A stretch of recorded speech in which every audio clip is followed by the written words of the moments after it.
Et si le monstre caché dans la brume était celui qu'on ne voit jamais?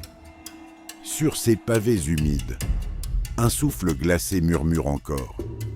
Il s'est moqué de ceux qui le traquaient et s'est évanoui dans les ténèbres. L'horreur absolue, il n'a jamais été arrêté et son ombre nous hante toujours.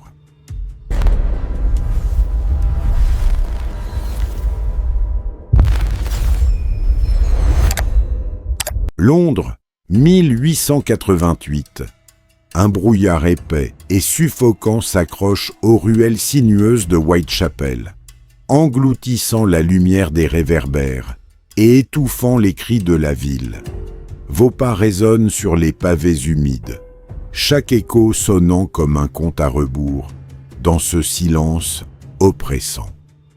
Quelque part dans cette pénombre, une silhouette observe, un tueur sans visage et sans nom, dont le souffle d'outre-tombe marque le début de l'automne de la terreur. Plongeons en novembre 1888. Imaginez l'ambiance. Le brouillard est tellement épais à Londres qu'on voit littéralement pas 1 mètre. Ouais, une atmosphère vraiment glaciale, quoi. C'est clair. Et dans les ruelles poisseuses de Whitechapel, il y a un silence de mort, brisé juste par les pas de ceux qui osent encore s'aventurer dehors. On cherche pas une arme du crime aujourd'hui.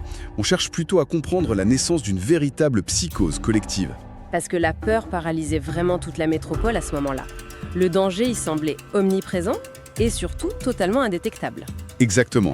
Et notre mission aujourd'hui, avec cette plongée au cœur de nos sources, c'est de comprendre cette terreur psychologique et comment les journaux ont carrément forgé le mythe de Jack l'Éventreur. D'accord, décortiquons tout ça. On connaît les victimes, Mary Ann Nichols, Annie Chapman, Catherine Eddowes, Mary Jane Kelly. Une horreur absolue. Ouais, l'horreur totale. Mais l'analyse de nos documents montre que la lame, c'était vraiment qu'un seul aspect du cauchemar. La véritable arme du tueur, c'était l'angoisse. Totalement. Je veux dire, la violence physique, elle a frappé une poignée de victimes très ciblées, mais l'arme psychologique, elle a touché des millions de londoniens.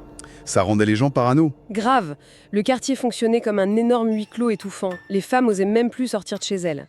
Et le monstre capitalisait vraiment là-dessus, en savourant l'impuissance publique de Scotland Yard. Ouais, la police était perdue. Mais une simple angoisse de quartier, ça forge pas un mythe mondial. Nos sources pointent direct vers le rôle des médias dans cet embrasement. Comment cette mécanique s'est mise en place en fait? Certains journaux, comme The Star, y venaient tout juste de capter un concept tristement moderne. Le sang et la peur, ça fait exploser les tirages. L'ancêtre du putaclic, quoi. C'est exactement ça. Pour maintenir l'attention du public, ils ont publié, ou même fabriqué de toutes pièces selon certains, la fameuse lettre envoyée à la police. Celle qui s'appelle Dear Boss. Ouais, écrite à l'encre rouge, avec une écriture un peu tremblante, et surtout, elle comportait cette signature glaçante qui sortait de nulle part, Jack the Ripper. C'est fou parce que ça ressemble tellement à, tu sais, la façon dont nos algorithmes actuels amplifient la panique et l'indignation juste pour capter l'attention. La mécanique est la même. Du 19e siècle. Genre un imposteur qui cherchait juste le chaos pour son propre divertissement macabre. Les chercheurs penchent massivement vers cette lecture aujourd'hui. Ce gigantesque rideau de fumée sensationnaliste a totalement saturé l'espace public. Et pendant ce temps-là, personne regardait les vrais problèmes. Voilà, pendant que la population regardait ce spectacle fascinant, l'enquête officielle, elle, sombrait dans un chaos total et inexplicable. C'est là que ça devient vraiment intéressant. Parce que nos notes, elles décrivent une enquête qui ressemble carrément à un sabordage. Des témoins clés qui sont ignorés, des suspects relâchés en secret. C'est ça. Quand on fouille dans les archives policières, on tombe sur des anomalies hyper troublantes. Par exemple, des preuves physiques sur les scènes de crime, comme des inscriptions sur les murs, elles ont été effacées direct par des hauts gradés de la police. Attends, sérieusement? Effacées? Ouais, officiellement, c'était pour éviter des émeutes, tu vois. Mais encore plus étrange, d'épais dossiers sur des suspects majeurs ont mystérieusement disparu des coffres fermés de Scotland Yard au fil des décennies. Ok, mais attends, une seconde, je me fais l'avocat du diable. On est dans les années 1880, la médecine légale balbutie à peine. La police scientifique existe quasiment pas, ils utilisent même pas les empreintes digitales. C'est vrai, c'est vrai. Est-ce que c'est pas juste de l'incompétence crasse, tu vois, de la désorganisation victorienne?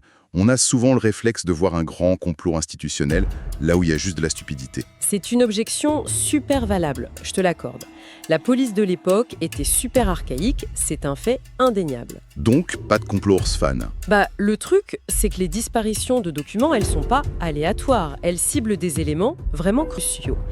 Et c'est ça qui nourrit la théorie la plus vertigineuse de tout ce dossier. Ah, la fameuse théorie selon laquelle Jack n'aurait jamais existé en tant qu'homme seul. Exactement. Le mythe d'un génie du mal unique, ça aurait servi de paravent idéal.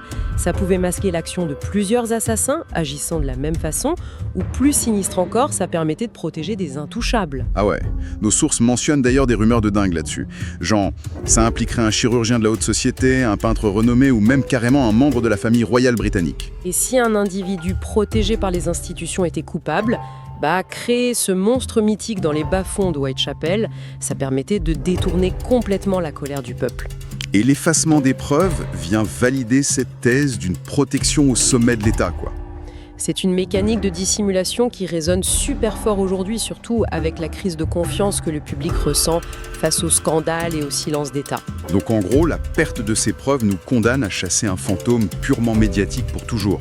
Ce qui est fascinant ici, c'est que l'aura immortelle de l'éventreur provient précisément de cette absence totale de visage. Ouais, c'est cette page blanche qui fait peur. Voilà, le mystère persiste parce que la vérité a été perdue par incompétence ou alors soigneusement effacée par calcul. L'ombre hante la mémoire collective pour ce qu'elle dissimule, bien plus que pour les actes commis eux-mêmes. Ce qui laisse quand même une dernière réflexion assez glaçante pour clôturer. Ah, je t'écoute. Si la véritable identité de l'éventreur importe moins aujourd'hui, qu'est-ce que notre obsession pour ce tueur invisible dit sur les parts d'ombre de notre propre nature humaine ? Pourquoi on a ce besoin macabre de transformer d'atroces tragédies bien réelles en de simples divertissements de culture populaire ? Ça fait réfléchir.